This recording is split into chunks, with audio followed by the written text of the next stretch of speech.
it is so simple.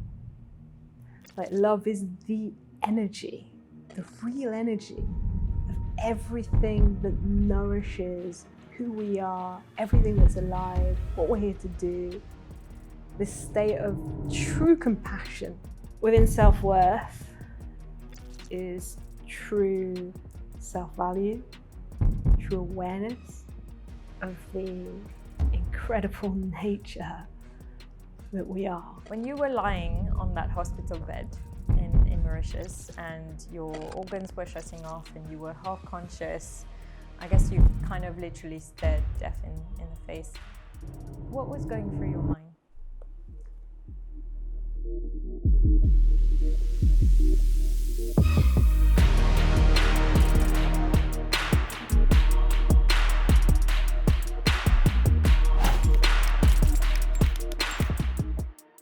I've been looking forward to this day for a while now, because I remember when I first bumped into you. I can't remember whether it was, well, we first, I think, connected online, and then I was passing by book court where you were doing your book signing, and I bought your book, and you told me a little bit about your life story, and one thing in particular struck me, and that's obviously one of the first things I read in the book, and I wanted to ask you about that. I tend to ask quite tough questions sometimes, I hope you don't mind. I love the challenging questions. So, and obviously I'm asking the question in a way that I hope people will go and buy your book after. So my question to you was going to be, when you were lying on that hospital bed in Mauritius and your organs were shutting off and you were half conscious, I guess you kind of literally stared death in the face. What was going through your mind? It's funny because the word mind immediately disappears. I felt what was just going on. There was this profound peace. It was completely against the norm of everything that I should have thought or felt. I was neither thinking or feeling completely either. I was just there. And the word peace was the most prominent thing. But it was not the whole time, it was one particular moment that stood out. The moment in particular was when there were about 20 members of family standing around. And I had just had that kind of amount of brain power just to open my eyes again and just to see everyone crying. And I looked at my husband, and I don't think I said it out loud. I always debate, did I say it or did I think it? So the thought did come, and it was just like, why are they crying? And I wanted to say to them, it's okay. I'm not going anywhere. Did you know? Yeah. I didn't know anything about what I knew. All I knew is it was so powerful, undebatable. And that thing where people say everything happens for a reason, even I was sharing it in a workshop today, like that was the epitome of everything happens for a reason. And I think that is all I knew. Correct me if I'm wrong, you had just kind of given up on your high-flying career. You had gone on a round-the-world break, traveling, you caught up a number of viruses, etc. Were you already at that point someone who had a deeper connection with spirituality? Not in a traditional way or that much. I'm actually quite sort of scientific, logical person. I'm extremely emotional and expressive too, but I err on the side of thinking. And so I didn't know that much about, crystals, meditation, or anything that's spiritual. I'd sort of driven myself through studies and work, kind of that very much force, masculine energy, really. So none of this stuff was familiar. But what happened is it all became self-guided. And then if I would sort of look and read things, I'd be like, oh, wow, that's what I'm learning or experiencing. But I did, in retrospect, understand how it came about. On the surface, everyone was just shocked. They're like, and I was quite surprised. I'm like 30 years old. I just celebrated my 30th birthday with all my family on the beach in flic-en-flac. That's why they're crying. No one can believe how I'm in that bed. Yet when I unraveled the whole life story and the story before me, all the answers became clear. And was that when you mentioned the epitome before, was that really the turning point of how you viewed life and how you saw your purpose in life? Would you describe that as the turning point, that moment? I think I still didn't know very much at all about what had happened, why it happened, apart from it's for a reason and that I'm staying. It took a long time to understand what the purpose was behind it. It was when I started to write the book that it became clear. And in some way I knew that I had to write to learn, to understand why and how it would be shared. I knew that there was something to share. I knew that there was a reason, but it took many years. In that time, I did things that felt in line with why it had happened, how I can help others. But it was a case of building this huge toolbox of recovery, of understanding what humans are, what our full potential is, and how to uncover and untap that, and how to heal.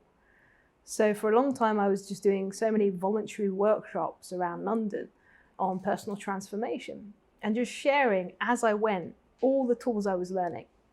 And all the tools were so simple and seemed to apply to everyone. And I could see it unlocking and changing them. And I thought, okay, I can't define what I'm here to do, how, but going on my intuition seems to be working. And that was probably the big shift, as I moved to a very intuitively led life. And that hasn't stopped, that continues. And it called for such vulnerability and courage and surrender. And I think my path up until then had been the opposite. You know, to get into corporate life in London, I had a global role of 2,000 people, working in China, London, Geneva for 2 years, and I was young. That was the first turning point, is that I had rose through the ranks quite young, and at age 30, I started to have anxiety. No, 29, sorry. I started having anxiety attacks.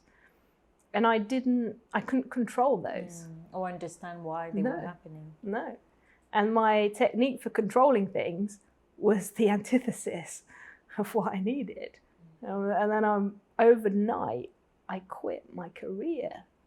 My entire thing that I had worked so hard for and had pushed to the shock of everybody. So even then, so that was when you quit your career, that was before you had the near-death experience. So presumably even then, deep down, you knew that this wasn't the right path for you. But I didn't give up on it because I loved what I did. There was a lot of authentic passion in my work, personal development, talent management. Yet the way I was doing it was not working, and I knew that. And it's almost like it forced me to quit overnight. And at the time, sort of told, you need to just go and sort it out and then come back. A really gentle, open-minded approach to mental health back then. Sure. And so I did that. I was in that whole shame place. So I just did a ton of therapy for 6 months. And then me and my husband did what a lot of people do, decide to go backpack around the world, take a career break. And I was still on my chronological goal setting. I'm 30, all my friends having babies, buying houses. Let me throw in a career break. Yeah. So I very much put that as a goal. I went through the therapy. I had a lot of understandings and revelations. Yet I was still holding this very goal-orientated, which is an amazing and good thing still. But the way I was going about and intended to go about them was still very much push, force, I can do this. Hustle. Hustle. Hustle is that word, I think, that describes it well in English, because it's got that energy. You're gotta push past the crowd in London to get where you want to go. that just was not going to work. And that's what I experienced. It was going to shut me down, which it did. Literally, there's a photo of me backpacking where I have a knee support, arm support, this massive backpack here, this big backpack here, bandana, it was heat stroke. I'd already been to hospital for some like really bad virus and got like rehydrated. And you kept I going. was still anyway. going. I kind of said to myself, okay, we're stopping in Mauritius where my dad is, we'll have a long break. But I was out of touch with my body completely. Yeah. And your body decided to remind you. Yeah. My body was like, you really think you can keep going? No, this is not how bodies were made. Something I like to do with books, and I did that with yours yesterday because I was trying to kind of uncover the deeper meaning, which you describe quite well in the book. It's not just a leadership book. It's not your traditional leadership book. So there's something that I did yesterday that I do that sometimes with books, that I open a random page. And I did it 3 times. I don't know why 3. I think 3 is a magic number. Anyway, and I just did it just before we started. I did it again on the same page, open again. I thought I have to ask you about that, which some people might find a bit strange, but it's right on my street, so I'm going to ask you about it anyway. So every time I open in the same sentence, my husband, a highly logical lawyer. Yeah. So you know which episode I'm going to talk about. So this experience that you had once where you suddenly felt, and I don't know how your husband interpreted it, but from what I understand, he stayed with you during the experience where everything seemed to melt away and you felt the connection, so that everything is one. You said to him, I am you and you are me. How did you live through that experience? I'm fascinated because these are the things that you kind of, a lot of people just aspire to get to that feeling, which sometimes you do get in meditation. Yeah, and what did that bring you? What did that experience bring you? So I think like the first thing is like when it happened, again, it was like that moment of peace where there wasn't me in control of the thinking anymore. It was so certain, so peaceful and blissful at the same time, and with such certainty. I just remember kind of looking, I said, at Alan, and that was the first kind of like, they were like little raindrops. They just kind of landed, and they were like these truths, which I might have like read or not experienced, but learned at yoga school when I was at the ashram for a month. But it was being kind of experienced like in real life. But I looked at him and I remember that point where I just laughed and I'm like, I'm you. And yeah, like you say in the book, I say him, the logical lawyer, what just is she on about? from London, just looking at me going, okay. And then I like laughed again and I'm just like, and you're me. And it was such joy that I was just embracing. I was just absorbing. And it just continued and continued and continued. And it was 2 days. And what had happened, without seeking this, so it had just sort of happened to me, is I was thinking, when is this going to stop too? There was like part of my mind it's like my mind was there, which had the ego and the fear and the normal life stuff. And then I was it felt like this state of consciousness, like total awareness. And I would just like laugh almost at almost everything this ego person who thought she was in control was saying. And through those 2 days, there was a lot of experiences. And I just embraced the experiences and just went with them. And I started to understand this change. Everything in me was changing. It was like this reprogramming, almost recalibrating. I could feel it. And it was there to stay. And it was just the beginning. And the most fundamental thing I took from it, that moment of you're me, I'm you, is universal love. I'd read about it, people have different understandings of it. I'll openly say I'm holding my rose quartz right now, which is a love heart chakra, if you kind of believe in those things. And I understood it is so simple. Like, love is the energy, the real energy of everything that nourishes who we are, everything that's alive, what we're here to do, this state of true compassion. And this thing of leading and reaching our potential and being the people that influence how the world works, how business works, if it is done through this lens of compassion. And yet, why when we look at the world, I won't say Mauritius because I think it's a worldwide phenomenon, why do so many leaders choose to lead with fear? Because it's the most natural thing to humans. You know, in the workshop I just did, we were talking about these two states, which a great teacher had shared with me recently: resistance and sympathy. For me, it's fear and love. Fear is human survival. Whenever we are in any state of stress, there's an element of fear. But most of all, it's so subconscious.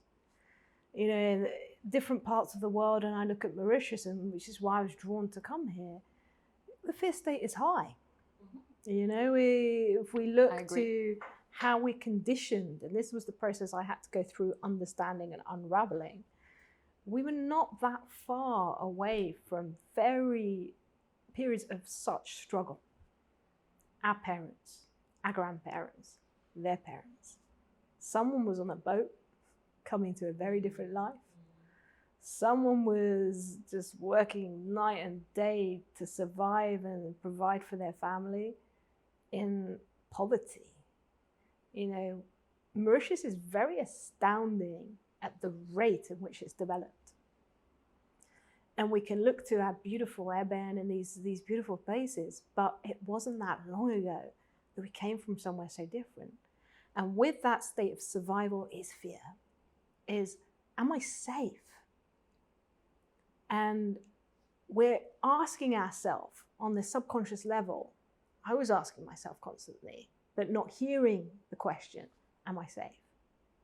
And the truth is, I was running 1,000,000 miles an hour, doing so many things with my goals and ambitions, not feeling safe.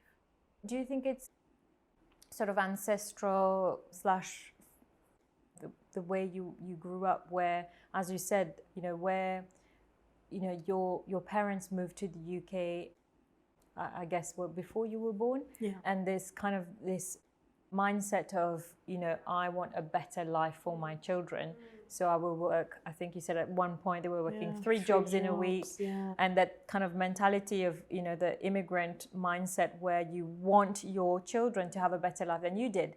So, but subconsciously you pass on the same fear, that need for security to your children. Even when they do have the security, they will absorb that energy and have the same fear. And I read a book recently, it was called Happy Money. I think we can relate that to other areas of life as well, to say, do you have a scarcity mindset or do you have an abundance mindset? And I think the scarcity mindset is fear-based. Yes, exactly. I couldn't agree more. And I think that summarizes it well. For me, that survival state is scarcity. And one of the things I want to do so much through the leadership training work is bring people to the place that I don't just talk about abundance. It's not a very businessy term, but I talk about prosperity over profit. And I think this notion of prosperity is value. Changing our relationship with money. Seeing money genuinely as a good thing. You know, and that can sound controversial to people. I remember I said that in my book launch, and they're like, "Oh, you just money-minded?" Then I'm like, "Yes, well, in some way, yes. Yeah. I'm actually not there yet. I need to be more because I'm actually still a bit in scarcity a lot of the time. I don't put enough value on things, monetary value. But I know full well that when we attract that energy of money and value, we can share that value to others. in other ways, using our conscious mindset, which is a mindset that comes from love. So if we're in that conscious space where we're keeping that unconditional love as the center of intelligence, we see that money come in and we don't hoard and hold it, which is a scarcity mindset. We do intelligent investment with it, but we seek to just be a funnel of the money, becoming a conduit almost of prosperity. And as we do, because this is the natural way, nowhere in nature does hoarding exist. Yeah, absolutely. We take in the rain if you're a tree in the sun, and you put out your leaves for oxygenating the whole planet with all the kind of nutrition you put in the earth. This is human nature as well as nature around us, and we forget that we're nature. And we are part of it. We're part of it. And abundance and prosperity and respecting the natural rhythms of life bring around the greatest value. And that was my biggest shift, was this thought that success could come from force, goals, chronological, linear fashion was completely disrupted to say, there is a cycle. There are times that I'm going to have to stop or reflect or take back in, and then I'll be able to give much more out.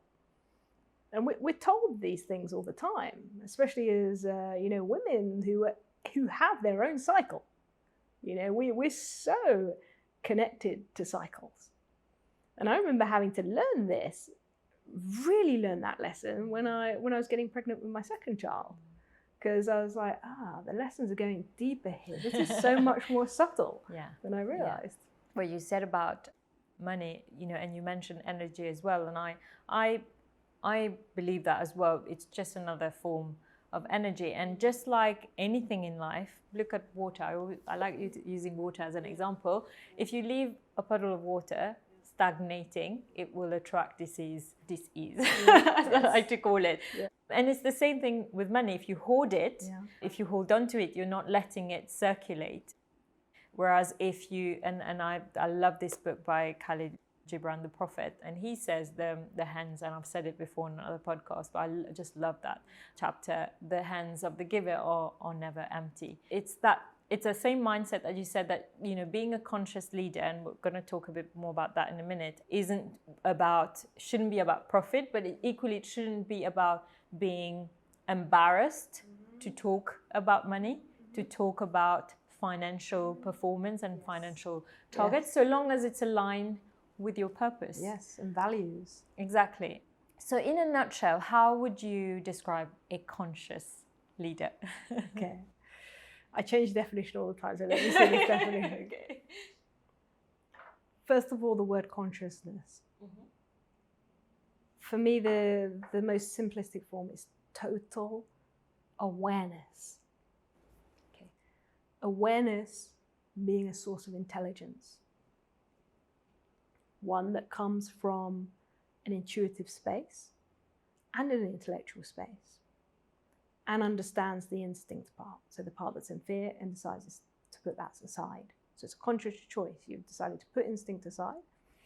You've understood intellectually with your mind what the situation is, but then you go one step higher into intuition, and you bring the highest intelligence that you have. You open your eyes and you see through love. You see possibility, opportunity, round corners, because you're now being blessed with a vision that's wider, because it's not about you and fear anymore. It's about you, and that's the leadership part, in terms of what are you here to do and what's your role uniquely to play in bringing about that goal, that vision, that thing that you see. And that part, segue into leadership, is the part where I talk about self-leadership and leaders of others. So looking after yourself, others, and business, or whatever it is that you're taking care of. And this is taking the fullest, entitled ownership over your destiny. Like having such a big locus of control being I'm not going to sit here and think the environment's changing so I don't have an influence over that. I'm going to look at the environment and I'm going to see where the opportunities are. And even if I fail, the word fail, it's a detour into a direction of greater growth, awareness, and intelligence. So in that, you've eliminated fear. You are knowing from a place of the heart, consciousness, and you are acting from a place of the greatest good for all. So how do you then, if we can break down the second element when you mentioned intuition, and I was listening to this little video clip recently. I love, he's like a little teddy bear. I love listening to Eckhart Tolle. Oh yeah. And he had a little video on the distinction between feelings and intuition. And he was telling this story about this lady, this tenant who came in his house, and the first night said, after the first night said, I don't think I'm going to stay here anymore. I've got a bad feeling. And then he just simply said, okay. And then she stayed another couple of nights, and then she 360 completely different feeling. And then so then he tried to break down the difference between feeling and intuition. So if we try to break it down like practically, if you were coaching someone, how does someone know? Because we often say we have a gut feeling, but sometimes that gut feeling is misleading because it's actually fear-based. Yes. How do you distinguish, or how do you know that is my intuition, which I should listen to, or that is a feeling that is based on fear, anxiety? Well, in these two simple modes of resistance, sympathy, fear, and love, we have signs everywhere. Like in our body is one of the quickest places that we feel fear. You know, we were designed physiologically to know the signs there. This sense of fight or flight, even with the mildest of, there's traffic, you know, you enter a bit of fear. Yes. And how do you know? There's tension in places, your shoulders and your face and your hands. And what happens, and I love this understanding I sort of, you know, of physiological response, is you've got your organs here, and the survival mentality is to protect the organs. So actually, all of the places that you physically feel the tension are those that are protecting. So moving into this, like, protect the organs in, you know, sort of way. So the first thing is to know what's your place where you store the energy that, and you can immediately tell. For me, it's the shoulders. For me, it's my frown in the middle of my eyes, or it's like a tension of the hands. And they're very common to all, but some people, they're so used to default stressing that place. It's the normal for them, yeah. So the first thing is know your body, know how your body responds to stress and fear. And so then when you have that feeling, if it is a feeling that is the gut feeling that's associated with fear, and we call it instinct sometimes, then that's in survival. And your body will tell you. You just pause and you look at it and you feel it. And then if it's an intuition, you'll also feel it, because your body will be doing the opposite. You'll be able to breathe more. Automatically, your whole posture opens. Your respiration, you know, profonde, you know, it gets deeper. Your tone slows down. You know, when we're really in that sort of intuitive space, there's inspired where it can kind of go a bit higher, and that's still intuitive too. But we have different levels even within the intuition. It's really about learning your signs, learning how you speak when you're in these different modes. And then it will tell you straight away, am I in fear? Am I in love? Am I in resistance? Am I in sympathy? Am I in instinct? Or am I in intuition? And it is a constant mindfulness practice and a self-awareness. But the more and more we do it, the more you just know instantly. Like I know instantly, and I'll give myself space and time, you know. Case in example with your kids and stress and the multiple things you're doing all the time as working moms. And sometimes I will just leave the room, remove yourself from that situation. Yes, because I think kids are a good example, because you interfere quickly because you want to provide and keep them safe at that primitive level again. So they're the ones that push your buttons the most. Of course, that's what they're wired to do. Exactly. Keep me alive, Mum. Yeah. So like when I do take that space aside, I pull out all my tools. I'm like, okay, ground, Saira. Feel your feet on the floor. All the stuff I do with people when I'm coaching them. I start that way. Really become aware of the body. As soon as we start to enter physical awareness, we move out of the fear space a bit. We're coming out of our head back into our body. And this is where real power starts to come back to us, because our attention is not dissolved and diluted everywhere, but it's coming back to the physical sense, then the emotional sense, how we're feeling, our breath, slowing it down, which is opening our consciousness and our mind. And suddenly, mind, body, and spirit are aligned again, and we find our center. And from there, you can do anything. I fully agree with you. And it's music to my ears hearing you talk about this, because I've spoken to a lot of coaches in the last year or so. And it's the first time there may be others, I don't know, but it's one of the first times that I've heard someone really being able to marry what we would see as traditional corporate coaching with mindfulness / consciousness. I don't like to use the word mindfulness because I think it's been misused a lot, but I think someone who's able to marry the two is quite rare still, I think, in Mauritius. So my question to you was going to be, is your audience ready to receive what you have to give? I love that question, because when I talked about what I was going to do before I started, most people are like, you can't do that here. You can't talk about those kind of things. The thing is, everyone wants that, actually. They all want to come home.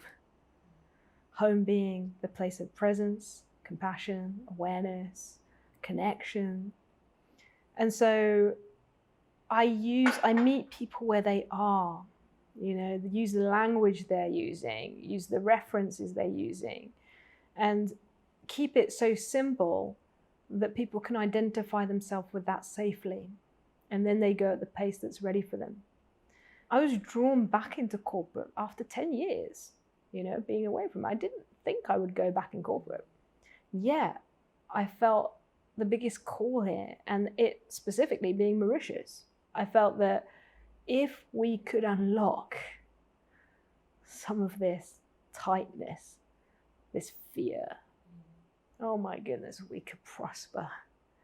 We could heal so many hearts, I know to be a bit like airy-fairy and stuff, but truly, we could really reach incredible potential.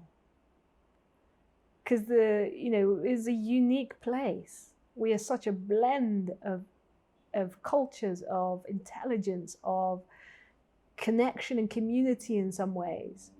If we could harness all that and really allow people to see beyond what they see, the limitations of their mind, gosh, we could do so much. And that's my motivation, and every time I do one bit of coaching or training, I said to my colleague Eddie, after when we spoke on the phone, and he was like saying, oh, thanks for your involvement. I'm like, well, thank you to you too for giving me the chance. This is incredible for me. When I was looking for the purpose found me. I'm doing it. If you can see people's minds thinking and their energy changing. I'm like, wow, this is it. This is it. And also getting people to see, without coming from a place of judgment, to see that there are so many things that you could do that doesn't have to be incompatible with whoever they think they are or whoever they are comfortable being. So I'll give the example of meditation, for example. So I think traditionally people, now it's different because there's a lot of scientific studies now backing up that meditation is actually good for you. for your health. But I think for a long time, people viewed meditation as an Eastern practice that could perhaps be incompatible with Western religions, etc. I think that's slowly changing. But coming back to the work that you do, when you incorporate meditation in your workshops, do you feel this kind of open-mindedness to try it and to see, to give it a try? Just try. So the most common reaction is resistance. I'm prepared and ready for that. If I say I've only once really done a proper mindfulness meditation session, I bring it in much more subtly. And that's where we've already taken away the resistance. I call it different things at different times. Becoming aware, relaxing. I start also with a lot of physical relaxation to come out of the body and, then into that relaxed space. And you find that as soon as you've started there, people already want more. They're like, oh, this feels good. I've now forgotten about the traffic before coming here. But there's a lot of sensitivity of, I don't necessarily talk about the benefits of meditation and things like that, because I think there's a lot of connotations about what the term means. And for me also, the term changes. I try to live a meditative life. So it's not actually a case of sitting and meditating, which would be brilliant, if I had the time discipline. But actually, for me, it's more that consciousness. It's just being aware what's happening all the time. Am I reacting? Am I responding? Fear or love? I think this is the lens in which I've found most accessible to bring it into Mauritius and into the working communities, is to connect with what it is that they want underneath, to feel that ease, to feel that prosperity, to feel that confidence, especially confidence I've seen. And then that tools to access that come through the word meditation or whatever they interpret it to be, comes much more fluidly and easily. What would you say from your experience so far here? What is if you had to break it down to one thing that you feel people need the most here in order to live a truly authentic life? One thing that the word already came to me. I'm just thinking about how I formulate it. Yeah, I might just blurt the word out. Self-worth. Self-worth. Within self-worth is true self-value, true awareness of the incredible nature that we are. How awesome our life is, can be, and we are. If we really see it and embrace it, that's when we unlock potential. But it starts with that, am I worth it? Am I good enough? Am I something enough? Am I beautiful enough? Am I clever enough? Am I quick enough? All these, am I enough of something? Some of us have a whole stack of these, am I enough? It's those stack of things playing at that fear-based level that brought me down. And they still come up. I'm human, but I have a different relationship with how I respond to them. If I catch myself being my inner critic, being harsh with that, then I would do the exercise that I did for a long time, for many months, is just look in the mirror. It's difficult too. Oh, it's so hard. I did it for every day. It was part of my healing process. Especially if you're doing, I don't know whether you've tried that method before, the Ho'oponopono method. Yes. I mean, saying those 4 things to yourself in the mirror, I tell you, I'll take childbirth any day from that. Yeah. Exactly. It's, that's tough. And what I find as well with self-worth is that, and I think that's coming from a place of fear again, a lot of people who their external image is that of someone who is really confident and therefore who know their self-worth, they're actually really, really insecure. And because they're lying to themselves, they think that I do have self-worth, but actually they don't. Exactly. How does someone come out of that? Do you think, well, I guess the first step, they have to be aware of it. Well, they'll most likely experience pain, too much pain, that it will cause them to look again. You know, it's like that classic leadership thing. If you think what to you is the vision of a leader, and I grew up in the West, so it's a white guy with a suit on. So we see that as powerful and confident. We're starting to reverse this awareness of what confidence is to be the opposite, almost. And there's a lot like Brené Brown, I love her work, and it's vulnerability as a power and strength. With that comes the humility. With that comes the trust that you get from your team and your company, because you're being transparent, but in a way that harbors confidence and true reality of what's happening. And that's when you see the real power come out. Sure. And I think what happens is, as soon as you have experienced that real power and the way that it's received, your brain codifies that and comes back to its true nature and says, that's actually how it works. And you want to do it again, because we are programmed to be happy. Even though we can spend a lot of time unhappy, our bodies and our mind are always seeking equilibrium. And that equilibrium balance is joy, is peace, is prosperity, is happiness, or love, it's all those things. So it almost happens naturally to us. Through pain, through feeling something's not working, I need to look again. And then trying it out when we try something else and it works. And then we're like, okay, let's go back to this. Let's try and find out what I did and do it again. What would you say to someone who is listening to us and has a slightly kind of cynical viewpoint of life and would say, well, that's easy for you to say. You're coming from a place of comfort. You're coming from a place of, relative privilege. I need to work for a living. I need to earn that money. I have a family to fill. I have bills to pay. How can I find joy in something that, I have to do to survive? How to help that person? Yeah, no, I appreciate it. And I think it's the lens, that we see the work through. It's again becoming conscious of, we think we have to. As soon as we put the words have to, we're in that survival and scarcity. And it's first knowing that there are two ways to look at the same situation. You've got that kind of classic thing of a poor child who's just loving their life and happy. They've chosen happiness. The thing is even a lot of people on the outside would say, and I feel very privileged, but I embrace my upbringing and my roots of not being very privileged. And so I really understand. I understand both sides. And I understand where richness comes from. I understand that it's all in the thinking. I was literally saying to my 7-year-old daughter today, she came in with a bit of a problem whilst I was doing my yoga.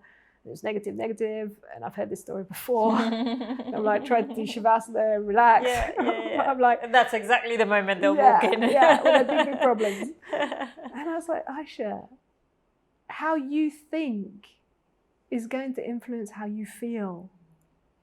If you keep telling yourself this story, you are going to stay unhappy.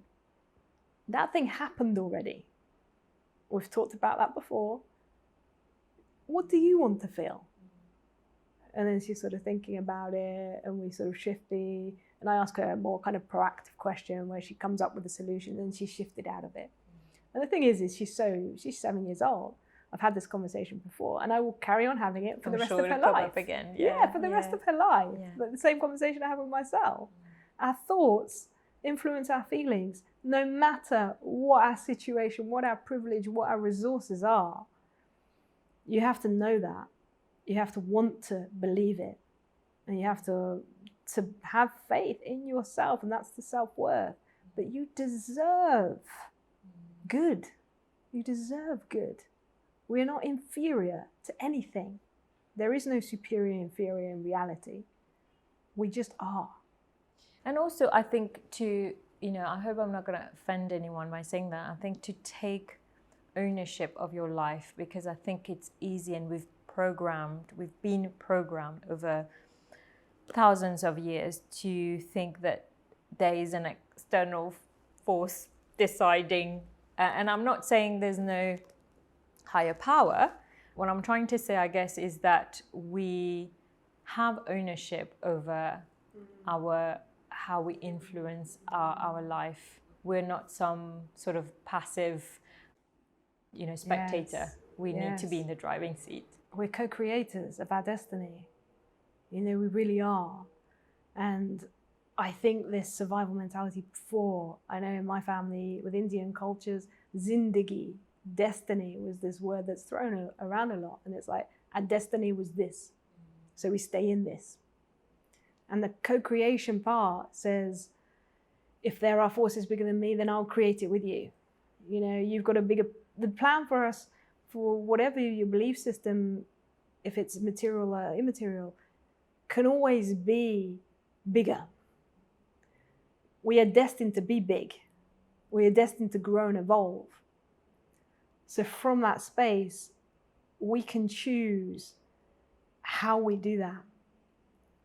We can create with others. It stops being a solo job. And that's one of the big reliefs, actually, that success doesn't rely on just us. In fact, it's the opposite. It relies on us being vulnerable enough, letting go enough, surrendering enough, that we co-create it with the people and the things all around us. Collaborate truly. Yeah. Thank you so much, You're Saira. welcome. I have a last question for you.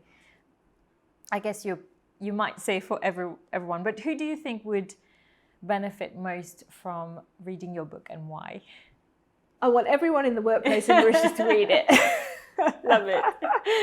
Love it. Truly. I do. I really do. And it's a very practical book as well. It's not the it's got the theory, but you actually put in place tools that you can actually implement, and practical ways of looking at things instead of just the theory and the. And I think the thing about the book is, it's not. I love when you said you just open a page. I often tell people just to do that. It's a program in a book. Coming from my background of training and development, leadership development, coaching, I wanted it to be accessible to everybody who's not on a training course or coaching with me. So you don't have to read the whole thing. You can jump into bits of it. You can come back to it. You can fill out some of the self-reflective questions depending on where you are. But the essence of it is to help you become aware of yourself more and who you are, what's unique to you, your unique passion, your unique potential and gifts, and your unique purpose. Because it's when you align those three, and I call it PPP blueprint, that's when you will co-create and be aligned with things that will support what you want to do. And it's when we'll break down barriers and trust issues. A lot of the work we're doing too is like team dynamics and team empowerment. Lancioni is a model we use where the bottom pillar is the one where we work on a lot, ambiguity of trust. Right. The reason why a lot of teams are failing.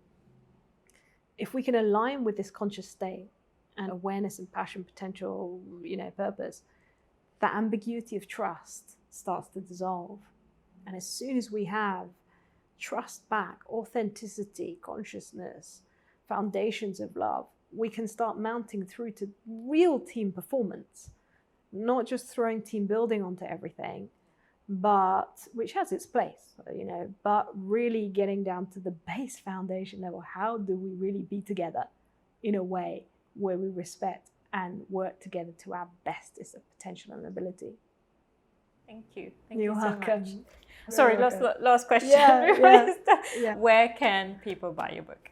Book courts all around Mauritius. I think there may still be some Printemps Hennessy. From me in Helvetia, get in touch with me on LinkedIn, add me on LinkedIn, and then happily get you a copy. Thank you. Thank you You're so welcome. much.